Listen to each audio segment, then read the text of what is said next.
Bueno, estamos aquí en la sede de la emisora de la Universidad Santo Tomás. Estamos con Gustavo Amarillo y con eh, Marta Luques. Entonces, y mi nombre es Gabriel Eduardo Cortés.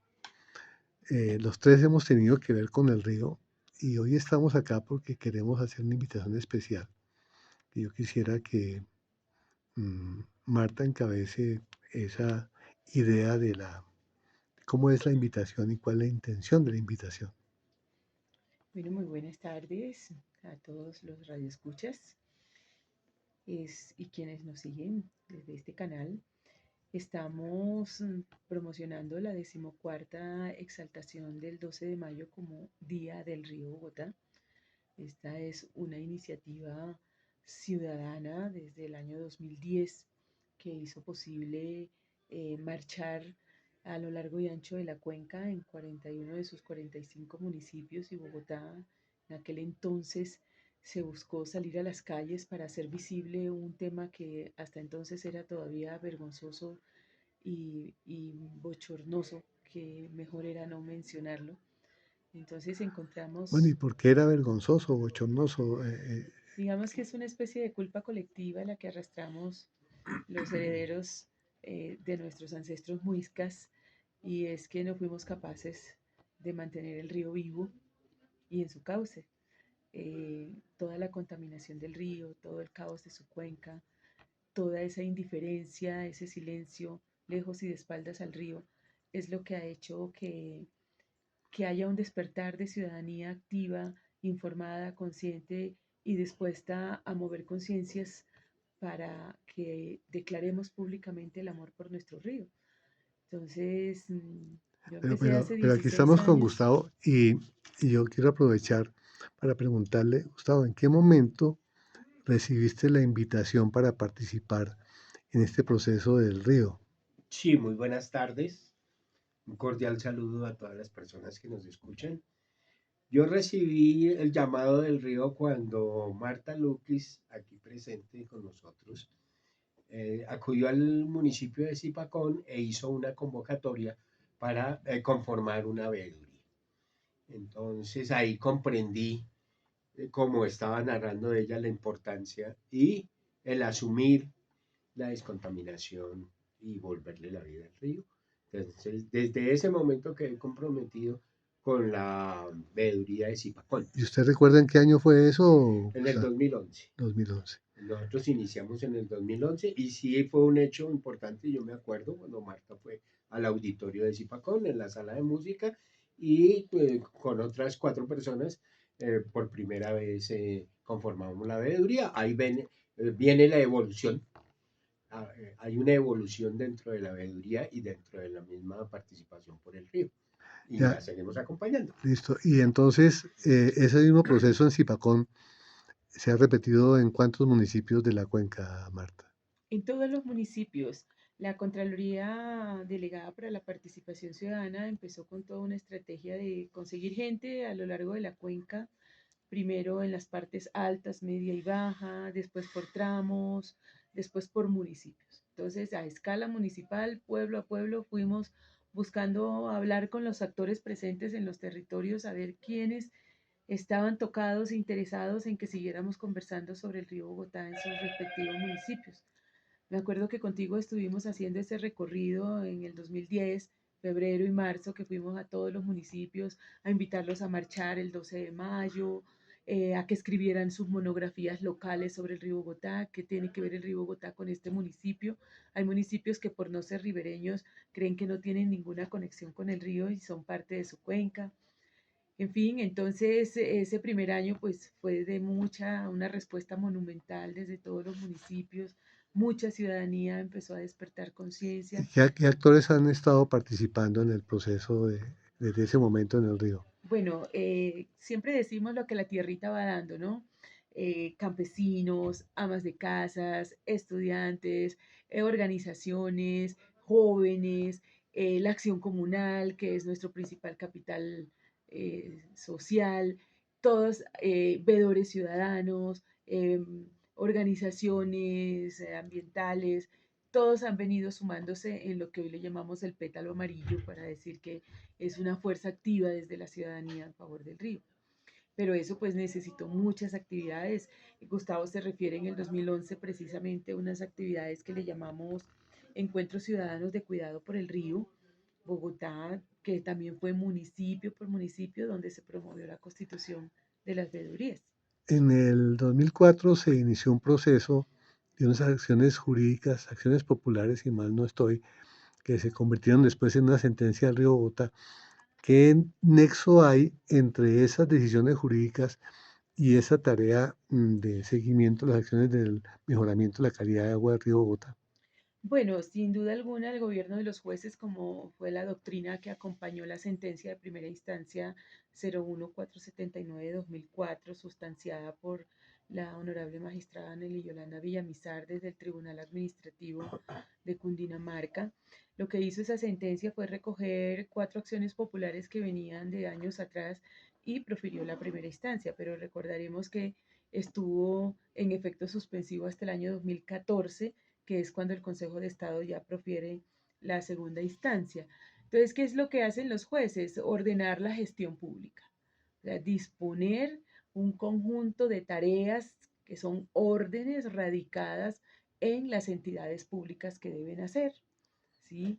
Entonces, lo que acompaña esto es un escenario de gestión regulada, si se quiere, por esta jurisprudencia, por la sentencia de los jueces. ¿Y cuál ha sido el resultado, digamos, a nivel de las mismas entidades que estás enumerando? ¿Cuántas entidades en total tienen que ver con el Río Bogotá? Bueno, la gestión del río Bogotá está en manos de 72 entidades públicas. Cuando empecé a remar en el río Bogotá, todo el mundo decía que era la CAR la única responsable, pero no es así. Al lado de la corporación hay 45 entidades territoriales municipales, un distrito capital con empresas tan importantes como la de Acueducto y Alcantarillado de Bogotá, los ministerios del orden nacional, los institutos de investigación.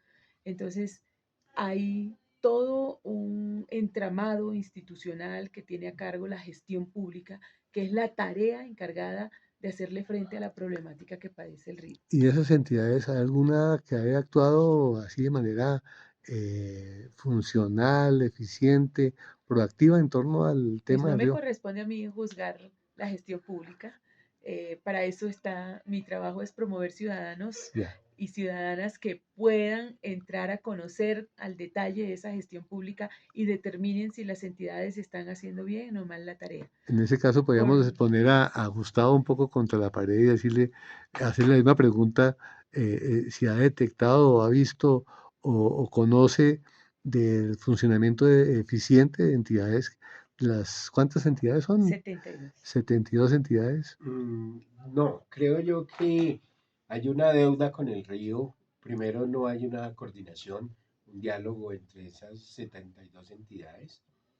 Yo lo que resalto es que la Contraloría ha sido coherente y continua en el compromiso con el río y los ciudadanos. Eso es un buen punto para mí. La CAR no ha cumplido, la CAR hace acciones aisladas y mega obras como las plantas del salitre y canoas, pero con muchísimos problemas. Entonces, la autoridad ambiental tampoco ha respondido con propiedad a esta parte.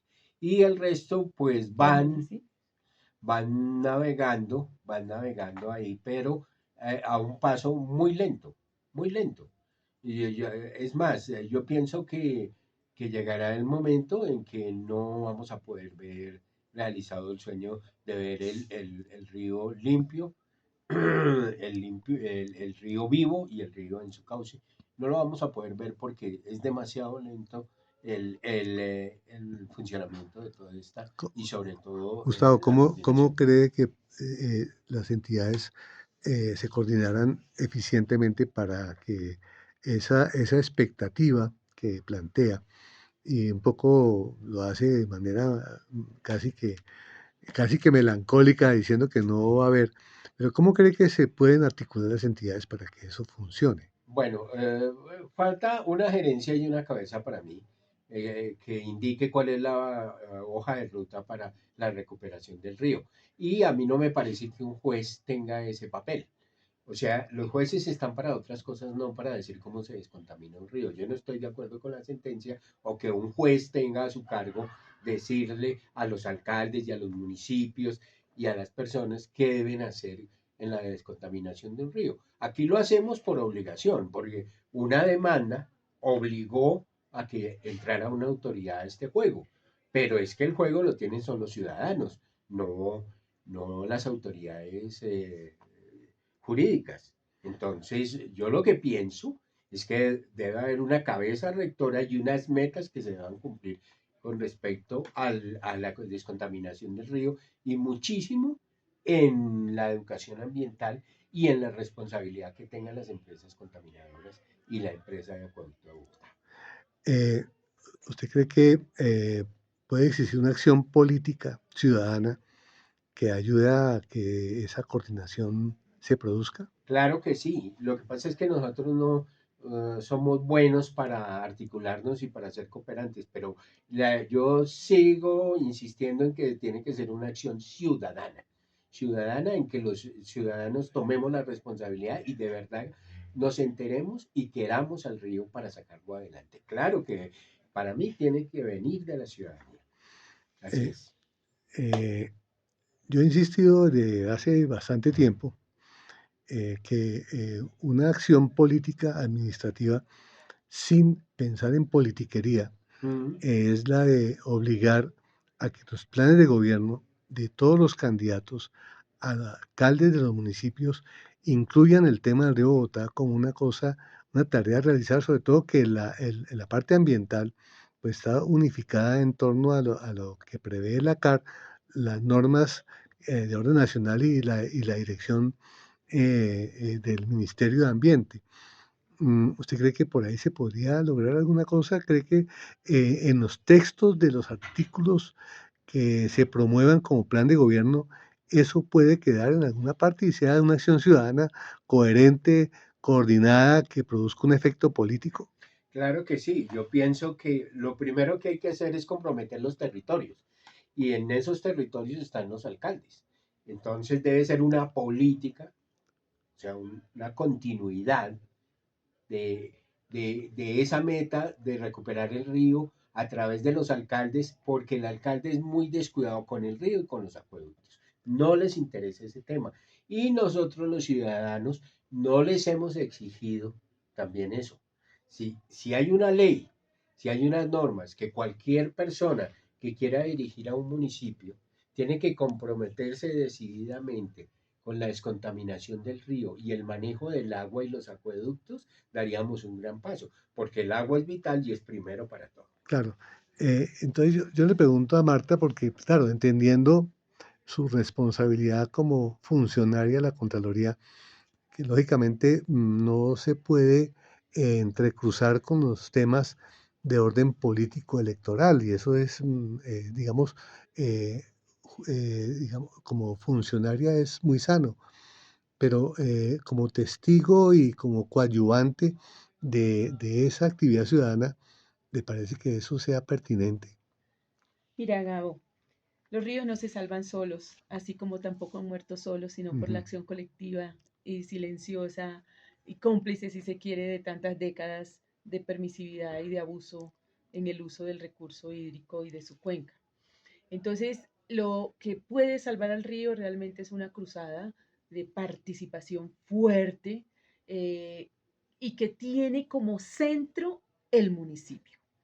O sea, estos 45 municipios y el distrito capital, que es el responsable de más del 90% de la contaminación del río, tienen que estar rodeados, no solo dejar que los burgomaestres, los alcaldes sean elegidos, pasen, incluso sin mirar siquiera si sus planes de desarrollo tienen alguna apuesta por el río. La gente tiene que entender, estos 10 millones de habitantes mal contados en nuestra cuenca, que todo pasa por ese ejercicio de la democracia, que nosotros si tomamos agua es porque la estamos tomando del río Bogotá o de su cuenca, de algún afluente, porque eso es lo que quiere decir el río Bogotá, el agüita que tomamos, pero también el agüita que somos y el agua que desechamos, ¿sí? Entonces, tenemos que comprometernos con acciones que permitan que la gestión pública sí se comprometa con la tarea, porque no es suficiente que un juez ordene la tarea, es necesario que los gestores públicos la hagan. Entonces, si no se prevé la adecuada administración del recurso hídrico a través de los planes maestros de acueducto y alcantarillado y demás, o los sistemas de tratamiento de aguas residuales con plantas que verdaderamente funcionen. O sea, no nos sirven elefantes blancos en materia de saneamiento en ningún área, pero pues en el saneamiento del río no se le va a devolver la vida si las plantas quedan a mitad o mal hechas o para un poquito y que funcionan unos días y otros días no, eso no nos sirve, eso no le devuelve la vida al río. Entonces necesitamos una fuerte movilización de todas las fuerzas vivas alrededor de cada municipio para rodear de garantías la gestión. Obviamente, entidades como nuestra Autoridad Ambiental Regional, que ocupa casi el 95% de la cuenca, que es la Corporación Autónoma Regional de Cundinamarca, es la primera que debe concurrir a coadyuvar la gestión de los municipios. Entonces, igual el nivel nacional, la academia, los sectores productivos, todos tenemos que coadyuvar para que desde el municipio se haga la tarea bien hecha. Es lo que vamos a impulsar entonces el 12 de mayo, a recordarle a los ciudadanos que habitamos la cuenca que hagamos ese ejercicio, y nos coordinemos entre todos. Sí, efectivamente, el lema de esta 14ª convocatoria a declarar nuestro amor por el río Bogotá es: el río Bogotá nos llama y nos une. ¿Sí? Nos está llamando a todos, a cada uno según su rol, según sus capacidades, para unirnos en torno a un gran propósito, y es devolverle la limpieza, para devolverle la vida y organizarle su cuenca. Ese es el gran reclamo del río Bogotá. También creemos que los ecos ancestrales también nos estaban exigiendo que le devolvemos al río lo que le pertenece, y nosotros tenemos ese compromiso desde la ciudadanía. Pues la delegada para la participación ciudadana acompaña la convocatoria abierta y pública que está haciendo la ciudadanía activa del río, especialmente las veedurías ciudadanas, para que este 12 de mayo de 2023, desde nuestros respectivos municipios, hagamos lo que nos corresponde para llamar la atención de la gente de esos pueblos en el hecho que primero somos Río Bogotá, que pertenecemos a su cuenca, que vivimos gracias a él, y que lo que hemos hecho de forma ingrata es irlo matando.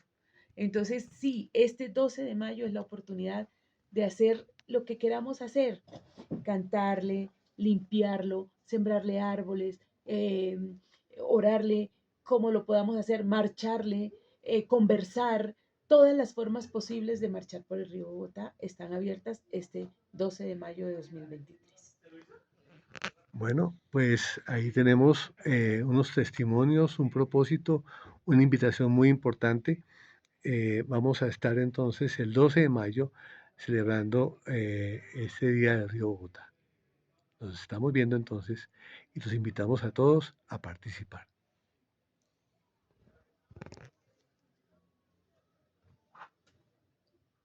Bueno, ahí te queda un material, a ver qué pueden hacer.